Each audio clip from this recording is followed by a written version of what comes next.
যদি একটি ছোট মেয়ের সাহস একটি পরিবারকে বদলে দিতে পারে। এক শ্মশানঘাটে শুরু হয় এক দম্পতির কষ্টের কাহিনী, যেখানে ১০ বছরের এক মেয়ে বলে, ওই যমজ সন্তানরা আমার সাথেই থাকছে। ভালোবাসা, বিশ্বাসঘাতকতা এবং পুনর্মিলনের এই রহস্যময় যাত্রা আপনাকে আবেগে ভাসিয়ে নেবে। দেখুন এই অসাধারণ গল্প। মালকিন, ওই যমজ সন্তানরা আমার সাথেই থাকছে, মেয়েটি বলল, আর সব কিছু বদলে গেল। প্রিয়া নিজের স্বামী রাজেশের হাত শক্ত করে ধরেছিল। তাদের চোখের জল গ্রানাইটের সমাধির উপর পড়ছিল। ৩ বছর কেটে গিয়েছিল যখন তারা তাদের যমজ ছেলে অর্জুন আর কর্ণকে হারিয়েছিল, কিন্তু কষ্টটা প্রথম দিনের মতোই তীব্র ছিল। সে প্রতি শুক্রবার শ্মশানঘাটে আসত, সবসময় দুটো ছোট হলুদ ফুল নিয়ে আসত, যা সে খুব সাবধানে কবরের ওপর রাখত। ঠিক তখনই তারা তাদের পেছনে একটি সরু অথচ দৃঢ় কণ্ঠস্বর শুনতে পেল, মালকিন, ওই যমজরা আমার সাথেই থাকছে। প্রিয়া ভয় পেয়ে পেছনে ফিরল এবং প্রায় ১০ বছরের একটি মেয়েকে দেখল, যার চুল ছিল উস্কো খুস্কো আর জামাকাপড় ছিল নোংরা। সে সরাসরি সমাধিতে লাগানো ফ্রেম করা ফটোর দিকে আঙুল দিয়ে ইশারা করছিল। মেয়েটির গায়ের চামড়া রোদে পুড়ে গিয়েছিল, খালি পা কাদায় মাখামাখি ছিল এবং তার দৃষ্টি ছিল নিজের বয়সের তুলনায় অনেক বেশি গম্ভীর। রাজেশ নিজের লাল হয়ে যাওয়া চোখ মুছে বিভ্রান্তি আর বিরক্তির মিশ্রণে মেয়েটিকে দেখল। কি বললে তুমি, বাচ্চি? ওরা তোমার সাথে কিভাবে থাকছে? আমি বললাম যে ফটোতে দেখা যাচ্ছে ওই ২ শিশু আমার বাড়িতে আছে। সে কবরের আরও কাছে এসে পুনরায় বলল, ওরা ভেতরে নেই, না চাচাজেল, ওরা বেঁচে আছে, আর ওরা আমার সাথে ওখানে বস্তিতে থাকে। প্রিয়ার পা টলে গেল এবং সে স্বামীর ওপর ভর দিয়ে দাঁড়াল। তার যুক্তি দিয়ে ভাবা মন বলছিল যে এটা অসম্ভব, কিন্তু ওই কথাগুলো শুনে মায়ের হৃৎস্পন্দন নিয়ন্ত্রণের বাইরে চলে গেল। বাচ্চি, এটা একটা খুব নিষ্ঠুর মজা। রাজেশ নিজের গলার আওয়াজ শান্ত রাখার চেষ্টা করে বলল, আমাদের বাচ্চারা এখন আর এখানে নেই। আমি মজা করছি না চাচাজি, মেয়েটি জোর দিয়ে বলল এবং নিজের পকেট থেকে একটি পুরনো আর ফাটা সেলফোন বের করল। এখানে দেখুন। কাঁপতে থাকা হাতে সে ভাঙা যন্ত্রটি ততক্ষণ পর্যন্ত চালালো যতক্ষণ সে একটি ঝাপসা ছবি খুঁজে না পেল। ঝাপসা ছবিতে দুটি ছোট শিশুকে একটি সাধারণ পরিবেশে খেলতে দেখা যাচ্ছিল। তাদের পোশাক পরিষ্কার ছিল, কিন্তু সাধারণ ছিল। প্রিয়া মেয়েটির হাত থেকে ফোন কেড়ে নিল এবং নিজের দুর্বল চোখের কাছে স্ক্রিন নিয়ে এলো। বুক দ্রুত ধড়ফড় করছিল যখন সে ছবির মুখগুলোর মধ্যে পরিচিত বৈশিষ্ট্য চিনতে পারল। রাজেশ, দেখো, এদের মুখের গঠন একদম এক, চোখের রঙও ঠিক তাই। প্রিয়া কাঁপতে কাঁপতে ফিসফিস করে বলল। প্রিয়া, এরকম খারাপ ফটোতে যে কোনো বাচ্চাকে অন্য কারোর মতো দেখতে মনে হতে পারে, রাজেশ জবাব দিল, কিন্তু তার কণ্ঠস্বরে এমন এক সন্দেহ ছিল যা সে লুকাতে পারল না। মেয়েটি দম্পতির দ্বিধা বুঝতে পারল এবং বলতে থাকল, ছোটটার বুকে একটা জন্মদাগ আছে, যেটা দেখতে তারার মতো, আর ওরা দুজন সবসময় একে অপরকে জড়িয়ে ধরে ঘুমায়। সে ২ বড় মানুষের প্রতিক্রিয়া খুব মনোযোগ দিয়ে দেখে কথাগুলো বলল। প্রিয়া একটা চাপা চিৎকার দিল। কেবল সে আর রাজেশই অর্জুনের জন্মদাগের কথা জানত, আর যমজদের একে অপরকে জড়িয়ে ধরে ঘুমানোর অভ্যাস এমন একটা জিনিস ছিল যার কথা তারা পরিবারের বাইরে কাউকেই কোনোদিন বলেনি। কিভাবে? তুমি এসব কিভাবে জানলে? প্রিয়া জিজ্ঞেস করল, নিজেকে জ্ঞান হারানোর অবস্থায় অনুভব করে। কারণ আমি ৬ মাস ধরে ওদের দেখাশোনা করছি, মেয়েটি সহজভাবে জবাব দিল। ওরা ওখানে আমার বাড়িতে কাঁদতে কাঁদতে এসেছিল, আর থামা ছাড়াই মা বাবা বলে চিৎকার করছিল। শুরুতে খুব কঠিন ছিল, কিন্তু এখন ওরা আমার কথা খুব ভালো করে মানে। রাজেশ নিজের স্ত্রীকে আরও কাছে টেনে নিল। ওই অসম্ভব তথ্যটা হজম করার চেষ্টা করছিল সে। তোমার নাম কি, বাচ্চি? অঞ্জলি। আর বাচ্চারা আমাকে অঞ্জু দিদি বলে ডাকে। ওদের এখন ৩ বছর বয়স, তাই না? ওরা অনেক কথা বলে আর নিজেরা নিজেদের শেখায়। প্রিয়া নিজের ছেলেদের সঠিক বয়স শুনে অনুভব করল যেন দুনিয়াটা ঘুরছে। যদি তারা বেঁচে থাকত, তবে সত্যি এই সময়ে তাদের ঠিক ৩ বছর বয়স হতো। অঞ্জলি, তুমি ওই বাচ্চাদের ঠিক কোথায় পেয়েছিলে? রাজেশ আবেগের ঝড় সত্ত্বেও নিজেকে স্থির রেখে জিজ্ঞেস করল। বাসস্ট্যান্ডের আছে পরিত্যক্ত একটা ট্রাকের ভেতর, সে নিজের খালি পা নাড়াতে নাড়াতে জবাব দিল। ওরা একা ছিল, ক্ষুধার্ত ছিল আর খুব ভয় পেয়ে গিয়েছিল। কেউ ওদের খুঁজতে না আসায় আমি ওদের বাড়িতে নিয়ে আসি। রাজেশ আর প্রিয়া একে অপরের দিকে অর্থপূর্ণভাবে তাকাল। ৩ বছর আগে যখন যমজ বাচ্চারা হারিয়ে গিয়েছিল, তখন ঠিক ওই এলাকাতেই একটা পরিত্যক্ত ট্রাকের রিপোর্ট ছিল, কিন্তু কোনো তদন্তই নিশ্চিত সিদ্ধান্তে পৌঁছাতে পারেনি। অঞ্জলি, তুমি কি আমাদের ওই বাচ্চাদের দেখাতে নিয়ে যেতে পারো? প্রিয়া নিজের কণ্ঠস্বর ভাঙা থেকে আটকে জিজ্ঞেস করল। মেয়েটি অবিশ্বাসের সাথে কয়েক পা পিছিয়ে গেল।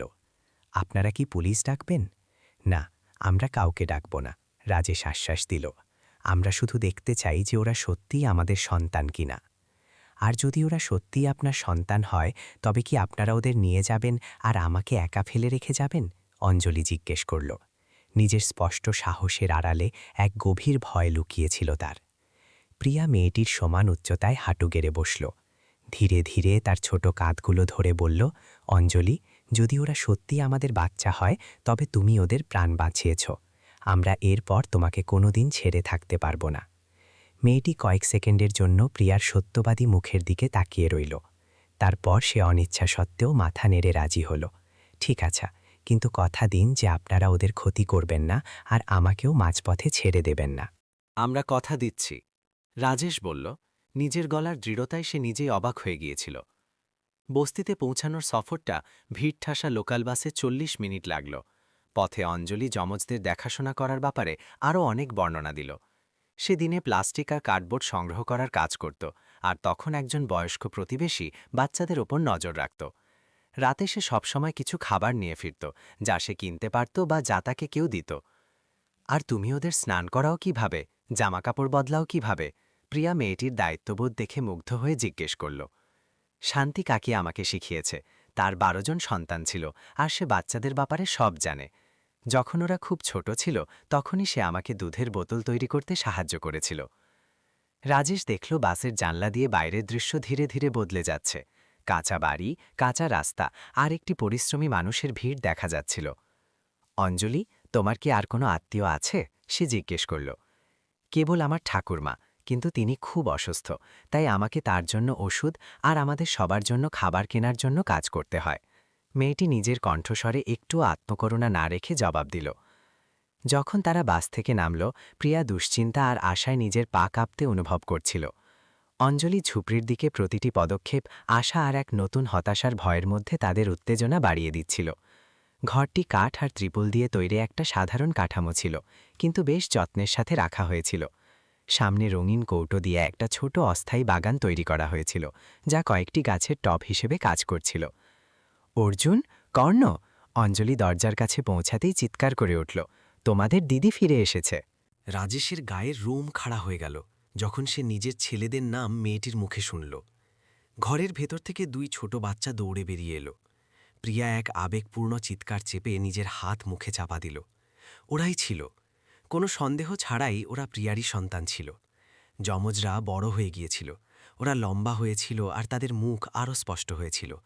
কিন্তু তারা সেই অমোঘ বৈশিষ্ট্যগুলো ধরে রেখেছিল যা প্রিয়া নিজের স্মৃতি আর হৃদয়ে লালন করে আসছিল। অর্জুন, যে সবসময় একটু বেশি চটপটে ছিল, অঞ্জলির কাছে প্রথম পৌঁছালো আর তার পা জড়িয়ে ধরল। কর্ণ একটু লাজুক হয়ে পেছনেই রইল, অপরিচিত বড়দের কৌতূহল আর সন্দেহের সাথে দেখছিল। এরা কারা অঞ্জু দিদি? অর্জুন প্রিয়া আর রাজেশের দিকে ইশারা করে জিজ্ঞেস করল। অঞ্জলি পরিস্থিতি বোঝানোর জন্য মৌন অনুমতি চেয়ে দম্পতির দিকে তাকাল। এরা কিছু বন্ধু যারা তোমাদের সাথে দেখা করতে এসেছে, সে বলল, আপাতত বেশি জটিল ব্যাখ্যা এড়িয়ে গিয়ে। প্রিয়া ধীরে ধীরে হাঁটু গেড়ে বসল। ভয় পাচ্ছিল যে সে সেই বাচ্চাদের ভয় না পাইয়ে দেয় যাদের সে নিজের গর্ভে ধারণ করেছিল। নমস্তে আমার প্রিয় বাচ্চারা, সে ফিসফিস করে বলল। তার চোখের জল বাধা ছাড়াই বইছিল। কর্ণ, যে সবচেয়ে বেশি লাজুক ছিল, সে পুরোপুরি অঞ্জলির পেছনে লুকিয়ে পড়ল। অন্যদিকে অর্জুন এক সতর্ক কিন্তু কৌতূহলী দূরত্ব বজায় রাখল। রাজেশের মতো বাস্তববাদী মানুষের চোখেও জল এসে গিয়েছিল। সে নিজের জীবনের সবচেয়ে বড় কষ্টের সামনে নিজেকে অসহায় অনুভব করছিল। অঞ্জলি হস্তক্ষেপ করল, এক অভিজ্ঞ মায়ের মতো। অর্জুন, কর্ণ, এই আঙ্কেল আন্টি খুব ভালো, ওদের সেই গানটা শুনিয়ে দাও যেটা আমি তোমাদের শিখিয়েছিলাম। যমজরা একসাথে গাইতে শুরু করল। তাদের ছোট ছোট কণ্ঠস্বর ওই সাধারণ ঘরটিতে প্রতিধ্বনিত হচ্ছিল। প্রিয়া আর রাজেশ তাদের সন্তানদের কণ্ঠস্বর শুনল, যা এক আলাদা জীবনে এক আলাদা জায়গায় ছিল। তাদের মনে হচ্ছিল যেন তারা একই সময়ে 3 বছরের দুঃখ আর 3 বছরের আনন্দের অভিজ্ঞতা লাভ করছে। 1 ঘন্টা পর যখন বাচ্চারা খেলায় ব্যস্ত ছিল, রাজেশ অঞ্জলিকে সেই দিনের কথা জিজ্ঞেস করল যেদিন ওদের ফেলে যাওয়া হয়েছিল। তোমার কি মনে আছে যারা তোমাকে বাচ্চাদের সাথে ট্রাকের মধ্যে ছেড়ে দিয়েছিল তারা দেখতে কেমন ছিল? হ্যাঁ, অঞ্জলি আত্মবিশ্বাসের সাথে মাথা নাড়ল। ওরা খুব ভালো পোশাক পরা দুজন লোক ছিল যারা একটা কালো গাড়ি থেকে নেমেছিল, একজন বয়স্ক মালকিন আর একজন স্যুট পরা লোক। ওরা বাচ্চাদের ট্রাকে তুলে দিয়ে দ্রুত চলে গিয়েছিল। বর্ণনাটি রাজেশ আর প্রিয়ার মধ্যে সন্দেহে ভরা এক দৃষ্টি বিনিময় করালো। প্রিয়ার শাশুড়ি সবসময় দামি পোশাক পরতেন আর তাদের একজন ব্যক্তিগত ড্রাইভার ছিল যে কালো গাড়ি চালাতো। অঞ্জলি, তুমি কি ওই লোকেদের চিনতে পারবে যদি তুমি ওদের আবার দেখো? প্রিয়া নিজের বুকের মধ্যে বাড়তে থাকা রাগ নিয়ন্ত্রণ করার চেষ্টা করে জিজ্ঞেস করল। হ্যাঁ, আমার মনে আছে। মালকিনের চুল সাদা ছিল আর খুব সুন্দর করে সাজানো ছিল, আর তার কাছে একটা খুব দামি ব্যাগ ছিল। লোকটা লম্বা আর রোগা ছিল। মেয়েটি জবাব দিল সেই মানুষের তীক্ষ্ণ স্মৃতিশক্তি নিয়ে যাকে বেঁচে থাকার জন্য খুঁটিনাটি পর্যবেক্ষণ করতে শিখতে হয়েছে। রাজেশের পেটটা ভয়ে ঠান্ডা হয়ে গেল যখন সে অনুভব করল যে বর্ণনাটি তার শাশুড়ি সরলা দেবী আর তাদের ড্রাইভার গোপালের সাথে পুরোপুরি মিলে রাখছে। প্রিয়া, আমাদের একা কথা বলতে হবে, সে নিজের স্ত্রীর কানে ফিসফিস করে বলল। তারা ছোট উঠোনের দিকে গেল যেখানে রাজেশ যমজদের হারিয়ে যাওয়ার পেছনে নিজের মায়ের জড়িত থাকা সন্দেহ প্রকাশ করল। তোমার কি মনে হয় আমার মা এমন কিছু করতে সক্ষম? প্রিয়া অবিশ্বাসের সাথে জিজ্ঞেস করল। তোমার কি মনে আছে সে কিভাবে জোর দিত যে তোমার বাচ্চাদের হারানোর কষ্ট থেকে তাড়াতাড়ি বেরিয়ে আসা উচিত? সে সবসময় কিভাবে বলতো যে আর খোঁজার চেয়ে এগিয়ে যাওয়া ভালো? রাজেশ একের পর এক সন্দেহগুলো তালিকাভুক্ত করছিল। আর ওই সময় তুমি প্রসবোত্তর বিষণ্ণতার কারণে খুব দুর্বল ছিলে। তার কাছে সব কাগজপত্র আর সিদ্ধান্তের ক্ষমতা ছিল। পাজেল বা ধাঁধার টুকরোগুলো এক জায়গায় বসতে শুরু করায় প্রিয়ার বমিভাব অনুভব হতে থাকল। তার মা সত্যি বিষণ্ণ আর কঠিন মাসগুলোতে এমনকি বাচ্চাদের সাথে জড়িত বিষয়েও তার সিদ্ধান্তের ওপর পূর্ণ নিয়ন্ত্রণ নিয়ে নিয়েছিলেন। কিন্তু তিনি এমনটা কেন করবেন? প্রিয়া এখনও ভাবনাটি মনে নিতে পারছিল না। তোমার কি মনে আছে সে সবসময় কিভাবে বলতো যে যমজ সন্তানরা অনেক কষ্ট দেবে, তুমি একই সময়ে 2 বাচ্চাকে পালন করার জন্য তৈরি নও? রাজেশ স্মৃতিগুলো জুড়তে থাকল। আর তার সবসময় সরকারি অফিসগুলোতে যোগাযোগ ছিল। এই বিশ্বাসঘাতকতা প্রিয়া পেটে একটা ঘুষির মতো লাগল। সেই সব সময় যখন তার মা খোঁজ করতে নিরুৎসাহিত করেছিলেন, সেই সব সময় যখন তিনি মেনে নিতে বলেছিলেন যে বাচ্চারা কোনো এক ভালো জায়গায় আছে, সব কিছুরই এখন এক ভয়ানক আর হিসাব নিকাশি অর্থ বেরোচ্ছিল। তারা ঘরের ভেতরে ফিরে এলো, যেখানে দেখল যমজরা এর মধ্যেই ঘুমিয়ে পড়েছে, একে অপরকে জড়িয়ে ধরে ঠিক যেভাবে অঞ্জলি বর্ণনা করেছিল। মেয়েটি নিশ্চিত করছিল যেন ওরা আরামে থাকে, ওদের ঠিকমতো ঢেকে দেওয়ার খেয়াল রাখছিল সে। অঞ্জলি, আমরা কাল আবার এখানে আসতে চাই, আসতে পারি? প্রিয়া জিজ্ঞেস করল। অবশ্যই, কিন্তু আপনারা ওদের এখন নিয়ে যাওয়ার চেষ্টা করবেন না তো, তাই না? সে স্পষ্ট উদ্বেগের সাথে জিজ্ঞেস করল। আমরা হুট করে কিছু করব না, রাজেশ আশ্বাস দিল। আগে আমাদের ভালো করে বুঝতে হবে কি হয়েছে আর কিভাবে আমরা সবার জন্য সবচেয়ে ভালো উপায়ে এর সমাধান করতে পারি। রাতের ফাঁকা বাসে বাড়ি ফেরার পথে রাজেশ আর প্রিয়া তাদের মায়ের জড়িত থাকার বিষয়টি তদন্ত করা এবং বাচ্চাদের মনে আঘাত না দিয়ে ধীরে ধীরে তাদের কাছে আসার পরিকল্পনা করল। রাজেশ, যদি আমার মা সত্যিই তাই করে থাকেন যা আমরা ভাবছি, তবে আমি তাকে কোনো দিন ক্ষমা করতে পারব না। প্রিয়া রাগের চোখে জল মুছতে মুছতে বলল। আগে আমরা নিশ্চিত হব, তারপর ঠিক করব কি করতে হবে, রাজেশ জবাব দিল। কিন্তু ভেতরে ভেতরে সে জানত যে সে পরের দিন সরলা দেবীর মুখোমুখি হবে। পরদিন সকালে রাজেশ কাজ থেকে ছুটি নিল এবং সরাসরি নিজের শাশুড়ির বিলাসবহুল অ্যাপার্টমেন্টে গেল। সরলা দেবী জোরপূর্বক সৌজন্য আর লুকানো শ্রেষ্ঠত্বের মিশ্রণে তাকে স্বাগত জানালেন। কি সারপ্রাইজ রাজেশ, তোমাকে এখানে এত সকালে কিসে আনল? আমরা অর্জুন আর কর্ণকে খুঁজে পেয়েছি, সে কোনো ভূমিকা ছাড়াই সরাসরি বলল, তার প্রতিক্রিয়া খুব মনোযোগ দিয়ে দেখে। সরলা দেবী স্পষ্টভাবেই ফ্যাকাশে হয়ে গেলেন। নিজেকে সামলানোর চেষ্টা করে বললেন, কি মানে খুঁজে পেয়েছ? রাজেশ, তুমি জানো যে এটা অসম্ভব, তোমাকে এসব কল্পনা করা বন্ধ করতে হবে আর জীবনে এগিয়ে যেতে হবে। ওরা বেঁচে আছে সরলা দেবী। রাস্তার একটি বাচ্চার কাছে ওরা 6 মাস আগে একটা ভ্যানে পরিত্যক্ত অবস্থায় পাওয়া গিয়েছিল। রাজেশ বলে চলল এবং দেখল সরলা দেবী হাত হালকা কাঁপছে। এটা হাস্যকর, যে কোনো বাচ্চাকে অন্য কারোর মতো দেখতে মনে হতে পারে। তিনি তোতলাতে শুরু করলেন, কিন্তু তার কণ্ঠস্বর দৃঢ়তা হারিয়ে ফেলেছিল। বাচ্চাটি পুরোপুরি বর্ণনা করেছে যে ওদের সেখানে কে ছেলে দিয়েছিল। সাদা চুলের, দামি ব্যাগ নিয়ে এক অভিজাত মহিলা, যার সাথে একজন লম্বা আর রোগা ড্রাইভার ছিল।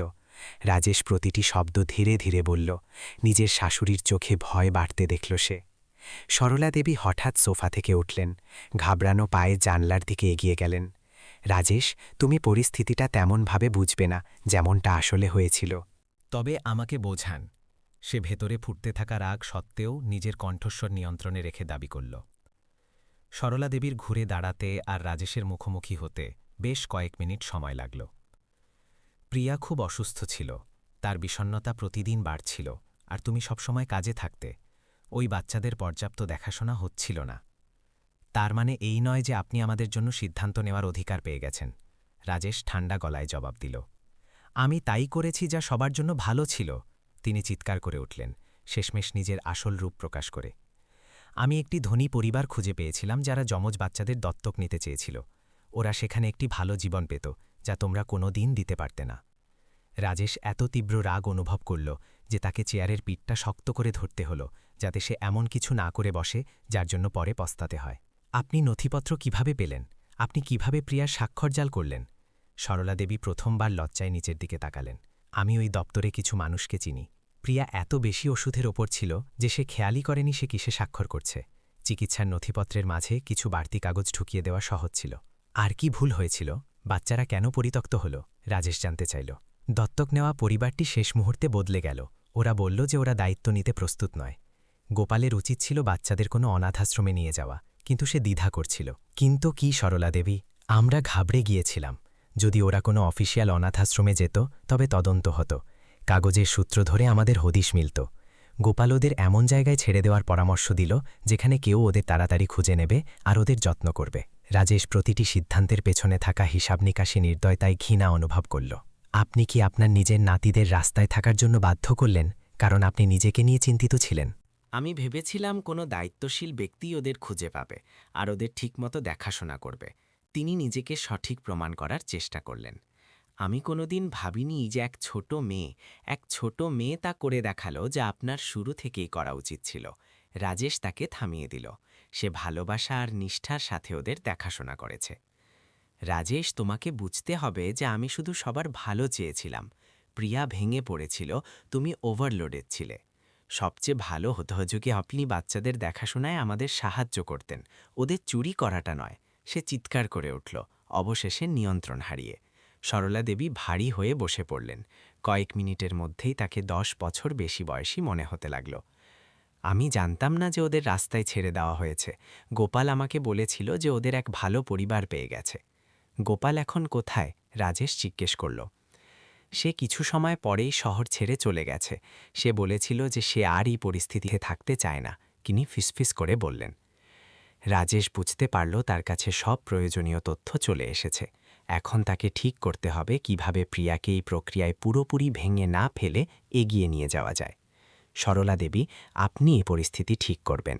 আপনি বাচ্চাদের আইনি অভিভাবকত্ব ফিরে পেতে আমাদের সাহায্য করবেন, আর আপনি আপনার কাজের সব পরিণতির মুখোমুখি হবেন। আর যদি আমি সাহায্য না করি? তিনি এখনও কিছুটা নিয়ন্ত্রণ বজায় রাখার চেষ্টা করে জিজ্ঞেস করলেন। তবে আমি এই মামলা আদালতে নিয়ে যাব আর প্রকাশ্যে সব কিছু ফাঁস করে দেব যা আপনি করেছেন। রাজেশ দৃঢ়ভাবে জবাব দিল। আপনি বেছে নিন, পরিবারের ভেতর পরিস্থিতি ঠিক করবেন নাকি আইনি পরিণতির মুখোমুখি হবেন। সরলা দেবী ধীরে ধীরে মাথা নাড়লেন, জীবনে প্রথমবার হার মেনে নিলেন। রাজেশ এই রহস্য উন্মোচনের বোঝা নিয়ে বাড়ি ফিরল। প্রিয়াকে সত্যিটা বলার মানে ছিল যে তার নিজের মায়ের সাথে সম্পর্ক চিরকালের জন্য শেষ হয়ে যাবে, কিন্তু তার জানার অধিকার ছিল আসলে কি হয়েছিল। প্রিয়া রান্নাঘরে ছিল। সে সকালে কেনা বাচ্চাদের পোশাকে একটা স্যুটকেস ভর্তি করছিল। আমার মায়ের সাথে দেখা করা কেমন হলো? সে কাপড়ের ওপর থেকে নজর না সারিয়েই জিজ্ঞেস করল। রাজেশ তার পাশে বসল, তার হাত ধরল এবং পুরো সত্যিটা শব্দে শব্দে খুলে বলল। সে দেখল নিজের স্ত্রীকে শোকের প্রতিটি স্তর পার হতে, অস্বীকার, রাগ, দরকষাকষি, বিষণ্ণতা, আর শেষে এক ঠান্ডা দৃঢ়তা যা সে আগে কখনো প্রিয়ার মধ্যে দেখেনি। আমি ব্যক্তিগতভাবে তার মুখোমুখি হতে চাই। দীর্ঘ নীরবতার পর প্রিয়া বলল। তুমি কি নিশ্চিত? রাজেশ জানতে চাইল। হ্যাঁ, আর আমি চাই অঞ্জলিও ওখানে উপস্থিত থাকুক। সে সেই ব্যক্তির মুখ দেখার যোগ্য যে প্রায় তার আর আমার বাচ্চাদের জীবন ধ্বংস করে দিয়েছিল। পরদিন সরলা দেবীর অ্যাপার্টমেন্টের দিকে এক অস্বাভাবিক দল রওনা হল। রাজেশ চুপচাপ গাড়ি চালাচ্ছিল, প্রিয়া নিজের উদ্বেগ নিয়ন্ত্রণ করার চেষ্টা করছিল, আর অঞ্জলি কলোনির বিলাসবহুল বাড়িগুলো দেখছিল। এখানেই কি সেই মহিলা থাকে যে বাচ্চাদের ফেলে দিয়েছিল? অঞ্জলি জিজ্ঞেস করল, যখন তারা বিল্ডিংয়ের সামনে থামল। হ্যাঁ, প্রিয়া জবাব দিল, অঞ্জলি, তোমার এটা করার দরকার নেই যদি তুমি না চাও। আমি চাই যে সে দেখুক তার অবহেলা সত্ত্বেও বাচ্চাদের কত ভালো করে দেখাশোনা করা হয়েছে। মেয়েটি এক অবিশ্বাস্য পরিপক্কতার সাথে জবাব দিল। সরলা দেবী দরজা খুললেন। তিনি জানতেন কি অপেক্ষা করছে। অঞ্জলিকে দেখে তার মুখ অপরাধবোধ আর বিস্ময়ের মিশ্রণে কুঁচকে গেল। মা, আমি চাই তুমি এই মেয়েটিকে ভালো করে দেখো, প্রিয়া নিয়ন্ত্রিত কিন্তু আবেগে ভরা গলায় বলল। সে 10 বছরের, আর সে তাই করেছে যা তোমার করা উচিত ছিল। সে তোমার নাতিদের ভালোবাসা দিয়ে আগলে রেখেছে। প্রিয়া, আমাকে বোঝাতে দাও, সরলা দেবী বলতে চাইলেন। না, প্রিয়া তাকে থামিয়ে দিল। তুমি শুনবে। অঞ্জলি, ওদের বলো তুমি আমার বাচ্চাদের দেখাশোনা কিভাবে করেছ। অঞ্জলি সরাসরি সরলা দেবীর চোখের দিকে তাকাল। স্পষ্ট সামাজিক ব্যবধান সত্ত্বেও সে নির্ভীক ছিল। আমি ওদের কাঁদতে থাকা অবস্থায় আর ক্ষুধার্ত অবস্থায় পেয়েছিলাম। তারপর থেকে আমি প্রতিদিন খাবার, ওষুধ আর ডায়াপার কেনার জন্য প্লাস্টিক কাগজ জোগাড় করার কাজ করি। আমি ওদের দাঁত মাজা, স্নান করা, নতুন শব্দ বলা শেখাই। যখন ওরা খারাপ স্বপ্ন দেখে, আমি জেগে ওদের গায়ে হাত বুলিয়ে দিই, যতক্ষণ না ওরা আবার ঘুমিয়ে পড়ে। সরলা দেবী মেয়েটির সাথে চোখ মেলাতে পারছিলেন না। লজ্জা তাকে একটা পাহাড়ের মতো চেপে ধরছিল। আর কি, অঞ্জলি বলে চলল, ওরা খুশি থাকে, ওরা হাসে, খেলে, ওরা আমার কাজে সাহায্য করে। ওরা জানে না যে আপনি ওদের হাত থেকে মুক্তি পাওয়ার চেষ্টা করেছিলেন, কারণ আমি নিশ্চিত করেছি যে ওরা প্রথম দিন থেকেই ভালোবাসা পায়। প্রিয়া সেই সাহসী মেয়েটির প্রতি ভীষণ গর্ব অনুভব করল যে তার বাচ্চাদের বাঁচিয়েছিল। মা, তুমি এটা করবে, প্রিয়া এমন এক অধিকারের সাথে বলল যা রাজেশকেও অবাক করে দিল। তুমি আমার বাচ্চাদের আইনি অবস্থা ঠিক করার জন্য সব প্রয়োজনীয় নথিপত্রের ব্যবস্থা করবে। তুমি সব আইনি আর চিকিৎসার খরচ দেবে, আর তুমি কোনোদিন আমাদের পরিবারে আর হস্তক্ষেপ করবে না। প্রিয়া, প্লিজ, আমি তোমার মা। একজন মা নিজেরই মেয়ের নাতিদের চুরি করে না, প্রিয়া পাল্টা জবাব দিল। একজন মা মিথ্যা বলে না আর কারসাজি করে না যখন তার মেয়ে দুর্বল থাকে। তুমি তোমার সিদ্ধান্ত 3 বছর আগে নিয়েছিলে, এখন পরিণতির মুখোমুখি হও। সরলা দেবী অঞ্জলির কাছে যাওয়ার চেষ্টা করলেন, হয়তো নিজের অপরাধবোধ কমানোর জন্য, কিছু মানবিক সম্পর্ক স্থাপনের প্রচেষ্টায়। বাচ্চি, তুমি ওদের খুব ভালো করে দেখাশোনা করেছ। অঞ্জলি এক পা পিছিয়ে গেল, দূরত্ব বজায় রাখল সে। আমি বিশেষ কিছু করিনি, মনের ভেতর ভালোবাসা থাকলে যে কেউ তাই করবে। তফাৎ শুধু এটাই যে পরিস্থিতি যখন কঠিন হয়েছিল, আমি ওদের ছেড়ে যাইনি। মেয়েটির গলার স্বরের ঠান্ডা ভাব সরলা দেবীকে পিছিয়ে যেতে বাধ্য করল। অবশেষে তিনি বুঝতে পারলেন তিনি কি করেছিলেন। পরের দিনগুলো ছিল অত্যন্ত পরিশ্রমের আর আবেগপূর্ণ। রাজেশ আর প্রিয়াকে তাদের ছেলেদের আইনি অধিকার ফিরে পেতে অনেক দাপ্তরিক কাজ করতে হলো। একই সাথে তারা ওই বাচ্চাদের কাছে আসার চেষ্টা করছিল যারা এখন আর তাদের চিনতে পারে না। অঞ্জলি বাবা, মা আর যমজদের মধ্যে এক আবেগীয় সেতু হয়ে দাঁড়াল। সে বাচ্চাদের সহজ আর স্নেহভূর্ত ভাষায় বোঝাত যে রাজেশ আর প্রিয়া খুব বিশেষ মানুষ যারা ওদের খুব ভালোবাসে। অর্জুন, কর্ণ, তোমরা জানো না অঞ্জলি দিদি তোমাদের কত ভালোবাসে? সে একদিন বিকেলে বলল, যখন তারা 4 জন ছোট উঠোনে খেলছিল। আমরা জানি, যমজরা একসাথে জবাব দিল। তবে তোমাদের এটাও জানা দরকার যে রাজেশ আঙ্কেল আর প্রিয়া আন্টিও তোমাদের খুব ভালোবাসে। যখন তোমরা খুব ছোট ছিলে তখন ওরা তোমাদের দেখাশোনা করত। কর্ণ যে সবসময় বেশি খেয়াল করত, সে জিজ্ঞেস করল, ওরা আমাদের দেখাশোনা কিভাবে করত যদি আমরা সবসময় এখানেই থেকে থাকি? অঞ্জলি এত জটিল পরিস্থিতি এত কম বয়সের মনের উপযোগী করে বোঝানোর জন্য প্রিয়ার দিকে তাকাল। মাঝে মাঝে পরিবার কিছু সময়ের জন্য আলাদা হয়ে যায়, কিন্তু ভালোবাসা কোনোদিন শেষ হয় না। প্রিয়া বাচ্চাদের সমান উচ্চতায় হাঁটু গেড়ে বসে বলল, তোমরা অঞ্জুর সাথে থাকার আগে আমাদের সাথে থাকতে, আর এখন আমরা আবার এক হয়েছি। অর্জুন সবসময় বেশি সোজাসাপটা ছিল। সে জিজ্ঞেস করল, আপনারা কি আমাদের অঞ্জু দিদির থেকে দূরে নিয়ে যাবেন? যে প্রশ্নটাকে তারা সবচেয়ে বেশি ভয় পাচ্ছিল, অবশেষে সেটা জিজ্ঞেস করা হলো। রাজেশ আর প্রিয়া জবাব দেওয়ার আগে একে অপরের দিকে তাকাল। আমরা চাই আমরা একটা বড় পরিবার হই, রাজেশ বলল। তুমি, অঞ্জু, আমরা সবাই একসাথে থাকব। অঞ্জুও কি আমাদের বাড়িতে থাকবে? কর্ণ আশা নিয়ে জিজ্ঞেস করল। যদি সে চায়। প্রিয়া পরম স্নেহে সেই মেয়েটির দিকে তাকিয়ে জবাব দিল, যে কেবল একজন দেখাশোনাকারী নয়, তার চেয়েও অনেক বেশি কিছু হয়ে উঠেছিল। অঞ্জলি তাদের সাথে প্রথম সাক্ষাতের পর এই প্রথমবার চোখের জল অনুভব করল। আপনারা কি সত্যি চান আমি আপনাদের সাথে থাকি? সে জিজ্ঞেস করল। অঞ্জলি, তুমি আমাদের বাচ্চাদের বাঁচিয়েছ, তুমি এখন এই পরিবারের অংশ, যদি তুমি রাজি থাকো, প্রিয়া সততার সাথে বলল। নতুন পরিবেশে মানিয়ে নেওয়া কারোর জন্যেই সহজ ছিল না। রাজেশ আর প্রিয়া অস্থায়ীভাবে বস্তি এলাকার পাশে একটি বড় বাড়ি ভাড়া নিল, যাতে বাচ্চাদের জন্য পরিবর্তনটা কম কষ্টদায়ক হয়। প্রথম দিনগুলো চ্যালেঞ্জে ভরা ছিল। যমজরা বাড়ির ভেতরের বাথরুম, কলের গরম জল আর প্রচুর খেলনা দেখে অবাক হয়ে যাচ্ছিল। অঞ্জলি মাঝে মাঝে নিজেকে অনুপযুক্ত মনে করে কুঁকড়ে যেত। সে ভাবত সে এত সুখসুবিধার যোগ্য কিনা। অঞ্জলি, তুমি যখন খুশি বাথরুম ব্যবহার করতে পারো, এটা এখন তোমারও বাড়ি, প্রিয়া তাকে আশ্বাস দিয়ে বলল। তারা অঞ্জলির অসুস্থ ঠাকুরমার চিকিৎসারও ব্যবস্থা করল। ধীরে ধীরে ক্ষতগুলো শুকাতে শুরু করল। যমজরা রাজেশ আর প্রিয়াকে মা আর বাবা বলে ডাকতে শুরু করল, যদিও তারা সবসময় চাইত অঞ্জলি যেন পাশেই থাকে। সরলা দেবী সব আইনি প্রক্রিয়া শেষ হওয়ার পর শহর ছেড়ে দূরে কোথাও চলে গেলেন। তার কাজ তাকে পরিবারের থেকে চিরদিনের জন্য আলাদা করে দিয়েছিল। কয়েক মাস পর প্রিয়া তার বাড়ির বাগানে বসেছিল। সে দেখল অর্জুন আর কর্ণ অঞ্জলির সাথে খেলছে। অঞ্জলি এখন স্কুলে যাওয়া শুরু করেছে, আর সে পড়াশোনা খুব ভালো করছে। রাজেশ অফিস থেকে ফিরে প্রিয়ার পাশে বসল। তুমি কি ভাবছ? সে জিজ্ঞেস করল। প্রিয়া অঞ্জলির দিকে ইশারা করে বলল, আমি ভাবছি যে একটা 10 বছরের মেয়ে আমাদের জীবন ফিরিয়ে দিয়েছে। আমরা হয়তো বাবা মা, কিন্তু সে হলো এই পরিবারের আত্মা। রাজেশ প্রিয়ার হাত ধরল। তারা জানত যে সামনের রাস্তা হয়তো সহজ নয়, কিন্তু এখন তাদের কাছে একে অপরকে ধরে রাখার শক্তি আছে। সেই মেয়েটির সাহসের কারণে যারা একসময় হারানো স্মৃতি হয়ে গিয়েছিল, তারা এখন এক জীবন্ত বর্তমানে পরিণত হয়েছে। প্রিয়া এক সকালে বলেছিলেন, যখন তিনি লক্ষ্য করলেন যে মেয়েটি প্রতিটি জিনিসের জন্য এখনও অনুমতি চাইছে। আমার নিজের কোনো বাথরুম কোনোদিন ছিল না, সে স্বীকার করল। আমাকে সব সময় শান্তি কাকি বা প্রতিবেশীদের বাথরুম ব্যবহার করতে হতো। সেই সাহসী বাচ্চাদের সহ্য করা কষ্টের কথা কল্পনা করে প্রিয়ার মন ভেঙে গেল। এখন তোমার আছে, এবং তোমার নিজের ঘরও আছে, পরিষ্কার কাপড় আছে, ফ্রিজে খাবার আছে, এই সব কিছু তোমারও। ধীরে ধীরে যমজ সন্তানরা রাজেশ ও প্রিয়াকে অধিকার এবং স্নেহের প্রতীক হিসাবে গ্রহণ করতে শুরু করল।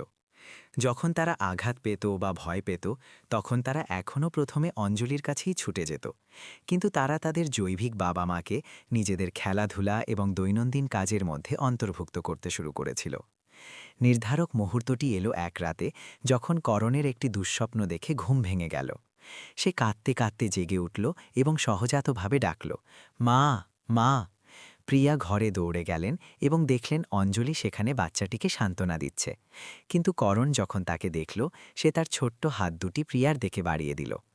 মা, আমি স্বপ্ন দেখেছি যে কিছু খারাপ লোক অঞ্জু দিদিকে নিয়ে যেতে চাইছে। সে ফুপিয়ে কেঁদে উঠল। প্রিয়া তাকে কোলে তুলে নিলেন। 3 বছরে প্রথমবার তিনি নিজের ছেলের আরামদায়ক ওজন নিজের বুকের কাছে অনুভব করলেন। কেউ অঞ্জুকে তোমার কাছ থেকে দূরে নিয়ে যাবে না, তিনি ফিসফিস করে বললেন। এখন আমরা সব সময় একসাথে থাকব। রাজেশ শোরগোলে জেগে গিয়েছিলেন এবং তিনি সেই দৃশ্যটি দেখতে পেলেন যা তিনি অনেকবার স্বপ্নে দেখেছিলেন। তার স্ত্রী মাঝরাতে তাদের ছেলেকে সান্ত্বনা দিচ্ছেন। অঞ্জলি নিজেকে অবহেলিত মনে করার বদলে পরিবারটিকে আবার এক হতে দেখে তৃপ্তির সাথে হাসল। করণ, তুমি কি চাও বাবা তোমার জন্য গরম চকলেট বানিয়ে দিক? রাজেশ প্রস্তাব দিলেন। বাচ্চাটি তার দিকে তাকালো এবং মাথা নাড়ল। প্রথমবার সজ্ঞানে সে বাবা শব্দটি ব্যবহার করল। সেই রাত থেকে সবকিছু আরও স্বাভাবিকভাবে চলতে শুরু করল। যমজ সন্তানরা রাজেশ ও প্রিয়াকে মা ও বাবা বলতে শুরু করল, কিন্তু অঞ্জলিকে অঞ্জু দিদি হিসেবেই রেখে দিল, যা একটি স্নেহপূর্ণ স্তর তৈরি করল এবং তাদের জীবনে তার ভূমিকার প্রতি সম্মান জানাল। শান্তি কাকি, সেই বৃদ্ধা প্রতিবেশী যিনি অঞ্জলিকে বাচ্চাদের দেখাশোনায় সাহায্য করেছিলেন, তাকেও বর্ধিত পরিবারের অন্তর্ভুক্ত করা হয়েছিল। প্রিয়া শান্তি কাকের চিকিৎসার খরচ দিতে জোর দিলেন, কারণ যমজ বাচ্চাদের সুস্থ রাখার পেছনে তার মৌলিক অবদান তিনি স্বীকার করেছিলেন। পুনর্মিলনের 6 মাস পর পরিবারটি তাদের প্রথম বড় পরীক্ষার মুখোমুখি হল। অঞ্জলির নিউমোনিয়া হল, যা দীর্ঘ বছরের অপুষ্টি এবং ঠান্ডা ও স্যাঁতসেঁতে পরিবেশে থাকার ফল। যখন তারা অঞ্জলিকে হাসপাতালে নিয়ে যেতে দেখল, তখন যমজ বাচ্চারা খুব উদাস হয়ে গেল। অঞ্জু দিদি কেন বাড়িতে থাকতে পারছে না? অর্জুন কাঁদতে কাঁদতে জিজ্ঞেস করল। কারণ ওর বিশেষ ওষুধের দরকার, যা কেবল হাসপাতালেই পাওয়া যায়। প্রিয়া নিজের কষ্ট লুকিয়ে ব্যাখ্যা করলেন। 5 দিন ধরে অঞ্জলি যখন হাসপাতালে ছিল, রাজেশ ও প্রিয়াকে যমজ বাচ্চাদের দেখাশোনা পুরোপুরি সামলাতে হয়েছিল। এটি একটি কঠিন পরীক্ষার সময় ছিল, কিন্তু নিশ্চিতভাবে তাদের আরও কাছে আসারও সময় ছিল। করণ বিশেষ করে বারবার প্রিয়াকে গল্প পড়ে শোনাতে এবং তাকে ঠিক অঞ্জলির মতো করে ভালোবাসতে বলত। অর্জুন রাজেশের সাথে মিশে গেল, সব কাজে সাহায্য করতে চাইত এবং তার অঙ্গভঙ্গি অনুকরণ করত। অঞ্জলি যখন অবশেষে হাসপাতাল থেকে ফিরে এলো, দুর্বল কিন্তু সুস্থ, সে দেখল পরিবারটি আরও বেশি ঐক্যবদ্ধ হয়েছে। অঞ্জদিদি, মা আমাদের প্রতিদিন গল্প শুনিয়েছেন, করণ তার গলা জড়িয়ে ধরে বলল। আর পাপা আমাদের স্যান্ডউইচ বানাতে শিখিয়েছেন, অর্জুন যোগ করল। অঞ্জলি কৃতজ্ঞতা এবং এক নতুন ধরনের সম্মানের সাথে রাজেশ ও প্রিয়ার দিকে তাকাল। আপনি আমাদের বাচ্চাদের খুব ভালো দেখাশোনা করেছেন, সে প্রথম আর সজ্ঞানে আমাদের শব্দটি ব্যবহার করে বলল। আমরা একটি পরিবার অঞ্জলি, আমরা একে অপরের দেখাশোনা করি, প্রিয়া জবাব দিলেন। বাচ্চাদের আইনি প্রক্রিয়া সম্পন্ন হতে প্রায় 1 বছর সময় লাগল। সরলা দেবী তার কথা রেখেছিলেন, সব প্রয়োজনীয় নথিপত্র প্রদান করেছিলেন এবং খরচ বহন করেছিলেন। কিন্তু প্রিয়ার সাথে সম্পর্কটি নিশ্চিতভাবে নষ্ট হয়ে গিয়েছিল। শেষ শুনানির সময় বিচারক সরাসরি যমজ বাচ্চাদের জিজ্ঞেস করেছিলেন যে তারা কোথায় থাকতে চায়। মা, বাবা আর অঞ্জু দিদির সাথে। অর্জুন কোনো দ্বিধা ছাড়াই জবাব দিল। বড় বাড়িতে সবাই একসাথে, করণ যোগ করল। বিচারক, একজন অভিজ্ঞ ব্যক্তি যিনি অনেক জটিল মামলা দেখেছিলেন, এমন অকৃত্রিম পারিবারিক পুনর্মিলন দেখে হাসলেন। আর তুমি অঞ্জলি, তিনি জিজ্ঞেস করলেন, তুমি কি আনুষ্ঠানিকভাবে রাজেশ ও প্রিয়া যারা দত্তক হওয়া গ্রহণ করছ? অঞ্জলি সেই পরিবারের দিকে তাকাল, যা এক অসম্ভব উপায়ে তৈরি হয়েছিল। আমি গ্রহণ করছি, কিন্তু আমি বাচ্চাদের বড় বোন হয়েই থাকতে চাই। অবশ্যই, প্রিয়া আশ্বাস দিলেন, তুমি সবসময় বড় বোনই থাকবে এবং সবচেয়ে সাহসীও। মধ্যবিত্ত জীবনের সাথে মানিয়ে নেওয়া পরিবারের প্রতিটি সদস্যের জন্য অনন্য চ্যালেঞ্জ নিয়ে এলো। অঞ্জলিকে গৃহস্থালির যন্ত্রপাতির ব্যবহার, বেসরকারি স্কুলে পড়াশোনা এবং এমন মানুষের সাথে থাকতে শিখতে হয়েছিল যারা কখনো আর্থিক সংকটের মুখে পড়েনি। অনেক সময় সে অস্বস্তি ও হীনমন্যতা বোধ করত। প্রিয়া, অন্য বাচ্চাদের মায়েরা আমাকে অদ্ভুতভাবে দেখেন, সে এক সন্ধ্যায় স্কুল থেকে ফিরে মন্তব্য করল। কেন তুমি এমন ভাবছ? ওরা জানে যে আমি দত্তক এবং আমি রাস্তায় বাচ্চাদের দেখাশোনা করতাম। কেউ কেউ জিজ্ঞেস করে বস্তিতে থাকা কেমন ছিল। প্রিয়া এই ধরনের কুসংস্কারপূর্ণ আচরণে রেগে গেলেন, কিন্তু তিনি এটিকে অঞ্জলির জন্য একটি শিক্ষায় পরিণত করার চেষ্টা করলেন। অঞ্জলি, তোমার একটি গল্প আছে যা লজ্জার নয় বরং গর্বের বিষয় হওয়া উচিত। 10 বছরের কতজন বাচ্চার মধ্যে সেই সাহস আর ভালোবাসা থাকত যা তুমি দেখিয়েছ? কিন্তু ওরা এমনভাবে কথা বলে যেন আমি এক অভাগী, তুমি জানো, যেন আমি ওদের থেকে নিচু। রাজেশ, যিনি কথাগুলো শুনেছিলেন, তাদের সাথে যোগ দিলেন। অঞ্জলি, যারা অন্যদের তাদের অতীত দিয়ে বিচার করে তারা আসলে মনের দিক থেকে খুব ছোট মানুষ। তুমি ওই মহিলাদের চেয়ে কারোর চেয়ে বেশি শক্তিশালী এবং সাহসী। সময়ের সাথে সাথে অঞ্জলি নতুন সামাজিক শ্রেণীর কিছু মানুষের সূক্ষ্ম কিন্তু ক্রমাগত কুসংস্কার মোকাবিলা করতে শিখল। সে নিজের মূল্যের ওপর একটি শান্ত আত্মবিশ্বাস গড়ে তুলল। সে জানত যে সে এমন সব চ্যালেঞ্জের মুখোমুখি হয়েছে যা বেশিরভাগ মানুষ কল্পনাও করতে পারে না। যমজ বাচ্চারা জীবনের নতুন স্তরের সাথে খুব সহজেই মানিয়ে নিল। তারা স্কুলে যেত, সাঁতারের ক্লাসে যেত এবং তাদের দামি খেলনা ছিল। কিন্তু তারা সবসময় সেই সাধারণ জিনিসগুলোর প্রতি বিশেষ টান দেখাত, যা তাদের সেই বস্তিতে অঞ্জলির সাথে কাটানো সময়ের কথা মনে করিয়ে দিত। মা, তুমি কি আজ ডিমের তরকারির সাথে ডাল বানাতে পারো? করণ মাঝে মাঝে জিজ্ঞেস করত। এটা সেই খাবার যা অঞ্জু দিদি আমাদের জন্য বানাত, অর্জুন ব্যাখ্যা করত। প্রিয়া সবসময় তাদের অনুরোধ পূরণ করতেন। তিনি বুঝতে পেরেছিলেন যে সেই সাধারণ খাবারগুলো তার বাচ্চাদের জন্য অত্যন্ত গুরুত্বপূর্ণ স্নেহের স্মৃতির প্রতিনিধিত্ব করে। রাজেশ তার ছোট কনসাল্টিং কোম্পানিকে সামাজিক দায়বদ্ধতা নির্ভর একটি ব্যবসায় রূপান্তর করলেন। তিনি অঞ্জলির অভিজ্ঞতায় অনুপ্রাণিত হয়ে প্রান্তিক সম্প্রদায়ের তরুণদের কাজে নেওয়া শুরু করলেন। আপনি কোম্পানির লক্ষ্য কেন বদলে দিলেন? একজন পুরনো গ্রাহক জিজ্ঞেস করলেন। কারণ আমি দেখেছি যে সেই সব জায়গায় প্রতিভা আর ক্ষমতা আছে যেখানে আমরা কোনোদিন খুঁজিনি, রাজেশ জবাব দিলেন। আমার বড় মেয়ে আমাকে এটি শিখিয়েছে। প্রিয়া, যিনি বছরের পর বছর অবসাদে ভুগেছিলেন, নতুন এই বর্ধিত পরিবারের দেখাশোনায় নতুন শক্তি খুঁজে পেলেন। তিনি আমলাতান্ত্রিক সমস্যার কারণে বিচ্ছিন্ন হয়ে যাওয়া পরিবারগুলোকে সাহায্য করার প্রকল্পে স্বেচ্ছাসেবী হিসাবে কাজ করা শুরু করলেন। নিজের অভিজ্ঞতাকে অন্য বাবা-মাদের সাহায্যের জন্য ব্যবহার করলেন। পুনর্মিলনের 2 বছর পর পরিবারটি একটি অপ্রত্যাশিত খবর পেল। সরলা দেবীর প্রাক্তন ড্রাইভার গোপাল অন্য একটি শহরে দত্তক নেওয়ার নথিপত্র জালিয়াতির জালে জড়িত থাকার অভিযোগে গ্রেফতার হয়েছে। সে সেটাই করছিল যা সে আপনার সাথে করেছিল। আইনজীবী একটি বৈঠকের সময় ব্যাখ্যা করলেন। আরও অনেক পরিবার এতে ক্ষতিগ্রস্ত হয়েছে। রাজেশ ও প্রিয়া এই বিচার প্রক্রিয়ায় সাক্ষ্য দেওয়ার সিদ্ধান্ত নিলেন, ন্যায় বিচার পেতে এবং অন্য বাবা-মাদের সেই দুঃখ থেকে বাঁচাতে যার সম্মুখীন তারা হয়েছিলেন। শুনানির সময় অঞ্জলি নিজের সাক্ষ্য দিতে চাইল। বিচারক মহোদয়, আমি কি কিছু বলতে পারি? সে নিজের উদ্যোগে সবাইকে অবাক করে জিজ্ঞেস করল। হ্যাঁ মা, বলো। ওই লোকটা, সে গোপালের দিকে ইশারা করে বলল, ভাবত সে বাচ্চাদের ট্রাকের পেছনে ফেলে দিয়ে আবর্জনা ফেলছে, কিন্তু সে জানত না যে সে আমার জীবনের সেরা উপহারগুলো আমার হাতে তুলে দিচ্ছিল। অঞ্জলির আবেগঘন সাক্ষ্য স্থানীয় সংবাদপত্রগুলোতে প্রকাশিত হল, যা তাকে সাহস ও দৃঢ় সংকল্পের প্রতীক করে তুলল। অনেক পরিবার যারা একই অবস্থার মধ্য দিয়ে গিয়েছে, তারা রাজেশ ও প্রিয়ার সাথে যোগাযোগ করল, যার ফলে অনিয়মিত পারিবারিক বিচ্ছিন্নতার মামলাগুলোর সরলা দেবী তার কাজের আইনি পরিণতির মুখোমুখি হয়ে নিজের মেয়ের সাথে শেষবারের মতো যোগাযোগ করার চেষ্টা করলেন। প্রিয়া, আমি জানি আমি ক্ষমার যোগ্য নই, কিন্তু আমি চাই তুমি জানো যে আমি সত্যিই ভেবেছিলাম আমি ভালোর জন্যই করছি। মা, তুমি আমাদের জীবনের 3টি বছর নষ্ট করে দিলে। প্রিয়া শীতলভাবে জবাব দিলেন। তুমি আমার বাচ্চাদের প্রথম পদক্ষেপ, প্রথম কথা, প্রথম মা ডাক চুরি করেছ, সেটা কোনোদিন ফিরে আসবে না। আমি জানি, কিন্তু হয়তো ভবিষ্যতে। তুমি তোমার সিদ্ধান্ত তখন নিয়েছিলে যখন তুমি ভেবেছিলে তুমি জানো আমাদের বাচ্চাদের জন্য কি ভালো। এখন পরিণতির সাথে বাঁচো। সরলা দেবী তার দত্তক নেওয়া নাতনির করুণার কাছে আবেদন করার চেষ্টা করলেন। অঞ্জলি, তুমি কি তোমার মায়ের সাথে কথা বলতে আমাকে সাহায্য করতে পারো? অঞ্জলি সেই মহিলাকে সেই পরিপক্কতার সাথে দেখল যা জীবন তাকে শিখিয়েছিল। মালকিন, প্রিয়া এখন আমার মা, এবং একজন সত্যিকারের মা তার সন্তানদের রক্ষা করেন। আপনি তাদের কষ্ট দিয়েছেন, আপনি বাচ্চাদের কষ্ট দিয়েছেন, এবং আপনি আমাকেও কষ্ট দেওয়ার চেষ্টা করেছেন। আমাদের পরিবারে কষ্ট দেয় এমন মানুষের কোনো প্রয়োজন নেই। মেয়েটির কণ্ঠস্বরের কঠোরতা সরলা দেবীকে পিছিয়ে যেতে বাধ্য করল। তিনি অবশেষে বুঝতে পারলেন যে তিনি কি করেছেন। পুনর্মিলনের 3য় বার্ষিকীতে রাজেশ একটি বিশেষ পার্টির আয়োজন করলেন। তিনি শান্তি কাকি, পুরনো বস্তির প্রতিবেশী যারা অঞ্জলিকে সাহায্য করেছিলেন, এবং কিছু পরিবারকে আমন্ত্রণ জানালেন যাদের সাথে তাদের সহায়তা প্রকল্পের মাধ্যমে পরিচয় হয়েছিল। তুমি এত মানুষকে কেন আমন্ত্রণ করলে? প্রিয়া বিভিন্ন সামাজিক স্তরের মানুষকে বাড়িতে দেখে জিজ্ঞেস করলেন।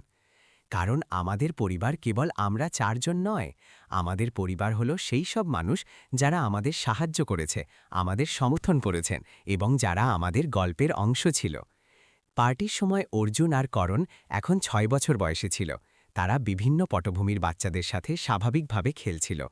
অঞ্জলি 13 বছর বয়সে এক আত্মবিশ্বাসী কিশোরী হয়ে উঠেছিল, যে পরিবারের সামাজিক প্রকল্পের মাধ্যমে অসহায় বাচ্চাদের সাহায্য করত। অঞ্জলি, তোমার কি কোনো কিছুর জন্য আফসোস হয়? প্রিয়া তার দত্তক নেওয়া মেয়েকে সবার সাথে মেলামেশা করতে দেখে জিজ্ঞেস করলেন। বাচ্চাদের আরও আগে খুঁজে না পাওয়ার আফসোস হয়, সে বিনা দ্বিধা জবাব দিল। যত বেশি সময় আমি ওদের যত্ন নিতাম তত ভালো হতো।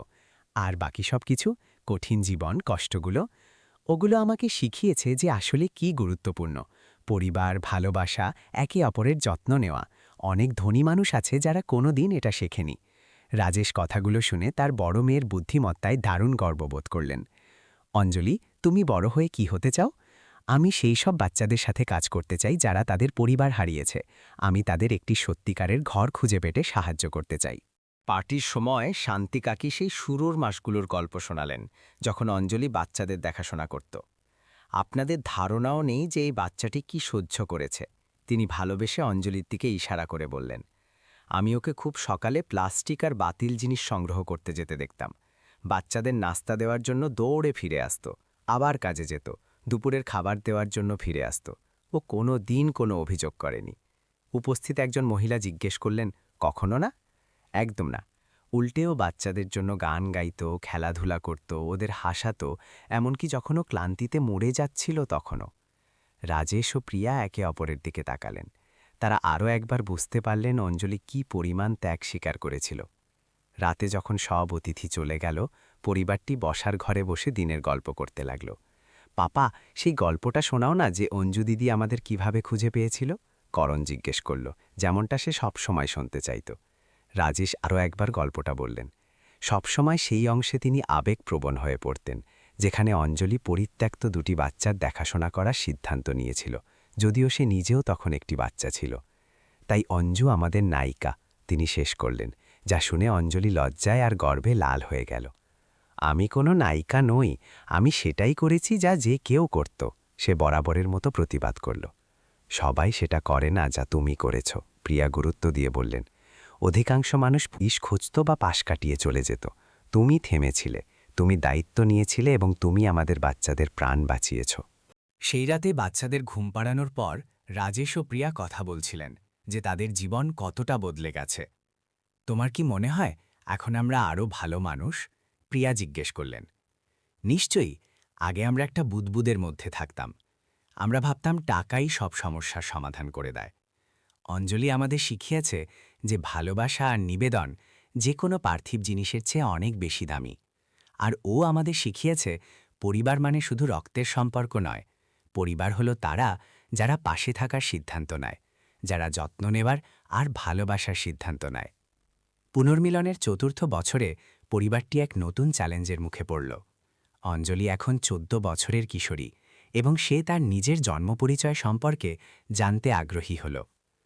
প্রিয়া, তুমি কি কিছু মনে করবে যদি আমি জানার চেষ্টা করি আমার আসল বাবা মা কারা ছিলেন? অঞ্জলি, আমরাই এখন তোমার আসল পরিবার, কিন্তু যদি তুমি তোমার নিজের গল্প জানতে চাও, আমরা তোমাকে সাহায্য করব। আসলে আমার মাঝে মাঝে কৌতূহল হয়, আমি কোত্থেকে এসেছি, আমি কেন একা ছিলাম। রাজেশ আলোচনায় যোগ দিলেন। অঞ্জলি, তোমার জন্মপরিচয় জানার পুরো অধিকার তোমার আছে, এতে আমাদের সম্পর্কের কোনো পরিবর্তন হবে না। অঞ্জলির পরিচয় খুঁজতে গিয়ে একটি দুঃখজনক কিন্তু পরিষ্কার গল্প বেরিয়ে এলো। তাকে একজন কিশোরী মা ফেলে চলে গিয়েছিলেন, যার তাকে মানুষ করার ক্ষমতা ছিল না। তার দিদিমা ৮ বছর বয়স পর্যন্ত তার দেখাশোনা করেছিলেন। যখন দিদিমা মারা গেলেন, অঞ্জলি দুনিয়ায় একা হয়ে গেল। তার মানে আমি সত্যিই সবসময় একা ছিলাম? নিজের গল্প জানার পর অঞ্জলি মন্তব্য করল। না মা, তুমি কোনোদিন একা ছিলে না। তোমার দিদিমা তোমাকে ভালোবাসতেন এবং এখন আমরা তোমাকে ভালোবাসি, প্রিয়া তাকে জড়িয়ে ধরে বললেন। আর তুমি কোনোদিন আর একা হবে না, রাজেশ যোগ করলেন। নিজের শেকড় খুঁজে পেয়ে অঞ্জলি এক ধরনের শান্তি পেল এবং সে তার তৈরি করা পরিবারকে আরও বেশি গুরুত্ব দিতে শিখল। স্কুলে অঞ্জলি পড়াশোনায় খুব ভালো ফল করল, বিশেষ করে সামাজিক বিজ্ঞান আর মনোবিজ্ঞানে। শিক্ষকরা প্রায়ই তার মানসিক পরিপক্কতা আর নেতৃত্বের প্রশংসা করতেন। প্রিয়া আর রাজেশ তার জন্য খুব গর্বিত হতেন। যমজ বাচ্চারা এখন ৯ বছরের ছিল। অর্জুন খেলাধুলা ভালো ছিল আর করণ বই পড়তে আর ছবি আঁকতে ভালোবাসত। মা, আমি বড় হয়ে বাচ্চাদের সাহায্য করতে চাই, যেমন অঞ্জু দিদি করে, করণ একদিন বলল। আর আমি ফুটবলার হয়ে গরিব বাচ্চাদের টাকা দিতে চাই, অর্জুন যোগ করল। প্রিয়া হাসলেন, দেখে যে তাদের মূল্যবোধ বাচ্চাদের মধ্যেও ছড়িয়ে পড়ছে। পুনর্মিলনের ৫ম বার্ষিকীতে রাজেশ এক গুরুত্বপূর্ণ সিদ্ধান্ত নিলেন।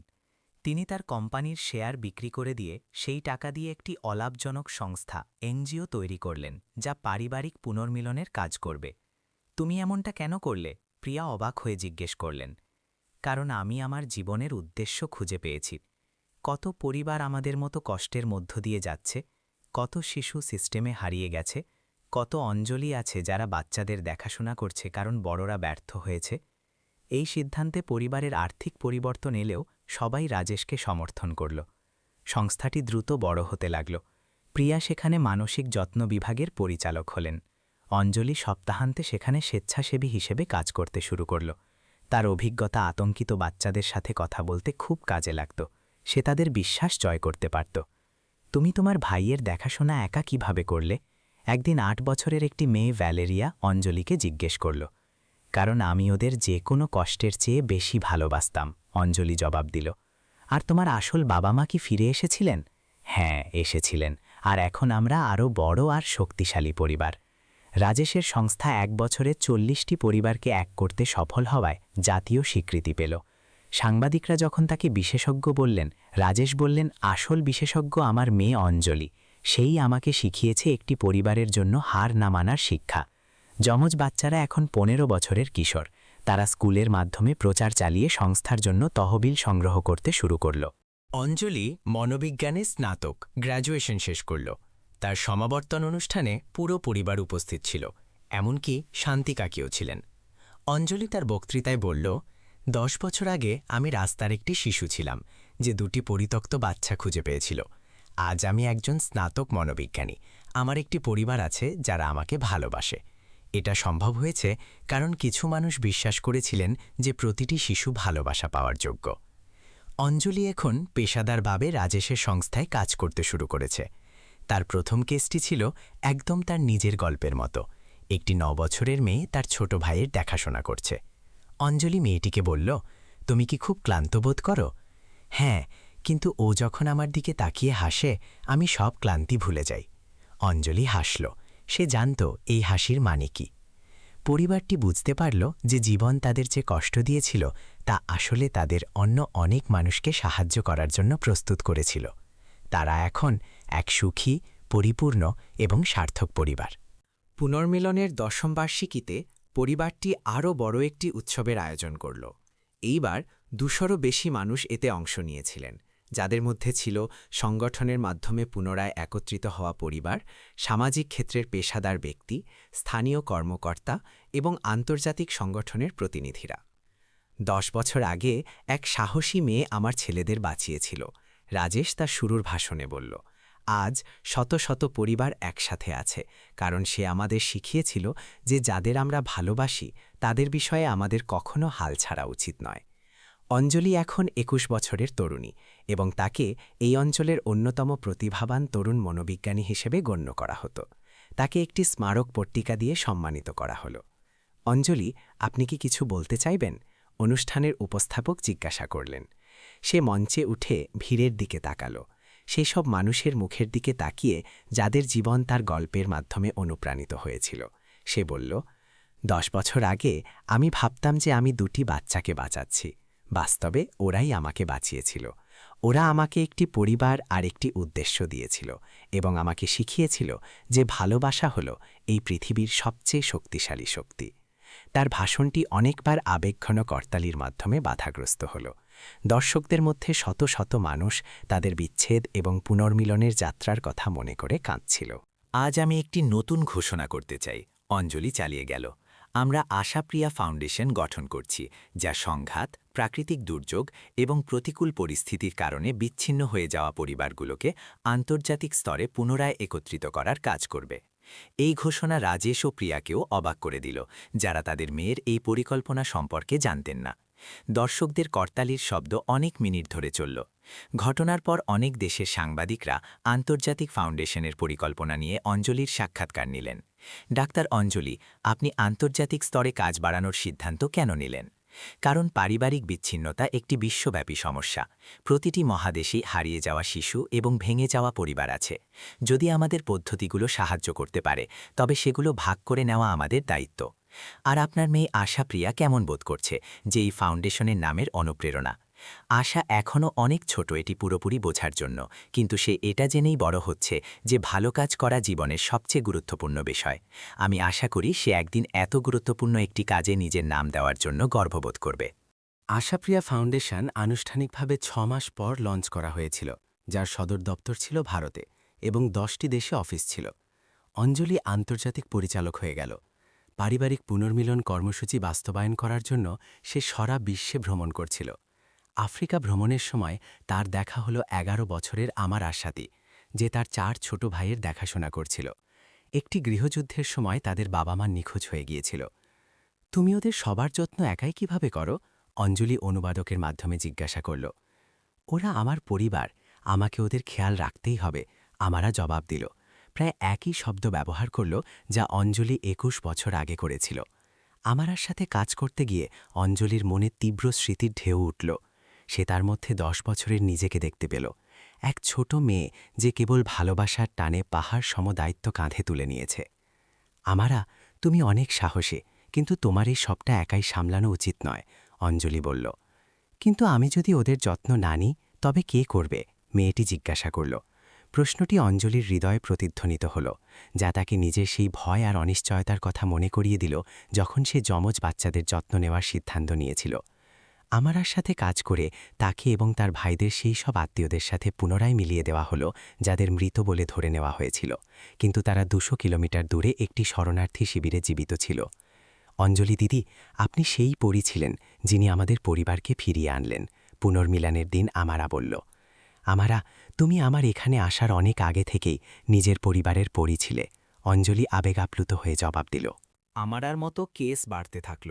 যেমন যেমন ফাউন্ডেশন তার কাজ বাড়ালো, 5 বছরে 15টি দেশে 2000-এর বেশি পরিবারকে পুনরায় একত্রিত করা হলো। আশাপ্রিয়া এখন 10 বছরের ছিল, সেই বয়স যা অঞ্জলির ছিল যখন সব শুরু হয়েছিল। সে তার মায়ের কাজে আগ্রহ দেখাতে শুরু করল। মা, পৃথিবীতে এত শিশু হারিয়ে যায় কেন? কখনো কখনো খারাপ জিনিস ঘটে যা পরিবারগুলোকে আলাদা করে দেয় মা, যুদ্ধ, দারিদ্র্য আর কিছু খারাপ লোক যারা ভুল কাজ করে। আর তুমি ওই পরিবারগুলোকে আবার মেলাতে সাহায্য করো। হ্যাঁ, আমরা এটা নিশ্চিত করার জন্য কাজ করি যাতে প্রতিটি শিশুর একটি পরিবার থাকে যারা তাকে ভালোবাসবে। আমি যখন বড় হব তখন কি আমি তোমার সাথে কাজ করতে পারি? অঞ্জলি হাসল, নিজের মেয়ের মধ্যে সেই সংবেদনশীলতা দেখে যা তার নিজের জীবনের পথপ্রদর্শক ছিল। সে বলল, যদি তুমি এটাই চাও তবে অবশ্যই, কিন্তু তুমি এমন কিছুও বেছে নিতে পারো যা তোমাকে খুশি করবে। আমার মনে হয় পরিবারের যত্ন নেওয়া আমাদের খুশি করে। আমাদের পরিবারে সবাই এটাই করে। আশাপ্রিয়ার এই গভীর উপলব্ধি অঞ্জলিকে ভাবতে বাধ্য করল যে কিভাবে জীবনের উদ্দেশ্য প্রজন্মের পর প্রজন্ম ধরে একটি পারিবারিক বৈশিষ্ট্যে পরিণত হয়েছে। পুনর্মিলনের 25তম বার্ষিকীতে পরিবারটি সরকারের কাছ থেকে একটি বিশেষ সম্মান পেল। পারিবারিক পুনর্মিলনের জন্য অঞ্জলি রাজেশ পুরস্কার তৈরি করা হলো, যা প্রতি বছর এই ক্ষেত্রে অসামান্য কাজ করা ব্যক্তি বা সংস্থাকে দেওয়া হবে। জাতীয় পুরস্কারে অমর হয়ে আপনার কেমন লাগছে? এক সাংবাদিক অনুষ্ঠানের সময় জিজ্ঞাসা করলেন। আমরা সম্মানিত বোধ করছি, কিন্তু একে সাথে দায়িত্বশীল, অঞ্জলি জবাব দিল। এই পুরস্কার আমাদের নিয়ে নয়, এটি এই বিষয়টিকে স্বীকৃতি দেওয়ার জন্য যে পরিবারগুলোকে পুনরায় একত্রিত করা সমাজ হিসাবে আমাদের করা সবচেয়ে গুরুত্বপূর্ণ কাজগুলোর একটি। রাজেশ এখন 62 বছরের ছিলেন। নতুন অনুষ্ঠানের সময় তিনি ঘোষণা করলেন যে তিনি সংগঠনের পরিচালকের পদ থেকে অবসর নিচ্ছেন, যাতে তিনি তার নাতি-নাতনিদের, আশাপ্রিয়া এবং অর্জুন ও করণের সন্তানদের জন্য পুরোপুরি সময় দিতে পারেন। আমি আমার অংশটুকু করেছি, এখন সময় এসেছে আমার বাচ্চারা কাজ চালিয়ে যাক, আর আমার প্রজন্ম সচেতন ও স্নেহময় নাতি-নাতনিদের বড় করে তোলায় নিবেদিত হোক। প্রিয়া 59 বছর বয়সে অর্ধ অবসরের ঘোষণা দিলেন, কেবল প্রকল্পগুলো সাধারণ তদারকি বজায় রাখলেন। আমরা এমন একটি সংগঠন তৈরি করেছি যা এখন আর আমাদের ওপর নির্ভর করে না। এর মানে হলো কাজটা তখনও চলবে যখন আমরা এখানে থাকব না। অর্জুন সংগঠনের আইনি পরিচালকের পদ সামলাল, করণ নির্বাহী পরিচালক হল এবং অঞ্জলি আন্তর্জাতিক ফাউন্ডেশনের পরিচালকের পদ বজায় রাখল। আপনার কি মনে হয় আপনারা কাজটিকে একই স্তরে বজায় রাখতে পারবেন? এক রিপোর্টার জিজ্ঞাসা করলেন। আমরা এটাকে আরও উন্নত করার আশা করি, অর্জুন জবাব দিল।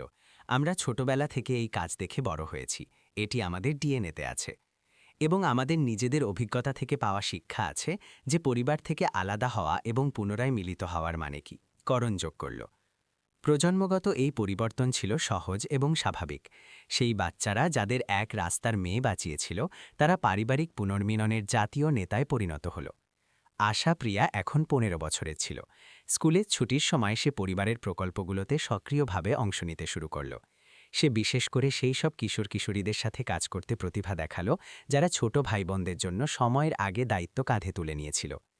আশার ওই তরুণদের সাথে একটি বিশেষ যোগসূত্র আছে, অঞ্জলি একটি টিমের মিটিংয়ের সময় লক্ষ্য করল। ওরা ওকে যেভাবে বিশ্বাস করে তা বড়দের করে না। হয়তো এর কারণেই যে সে অন্যদের সাহায্যের জন্য নিবেদিত একটি পরিবারে বড় হওয়ার চাপটা বোঝে। রোহন পরামর্শ দিল।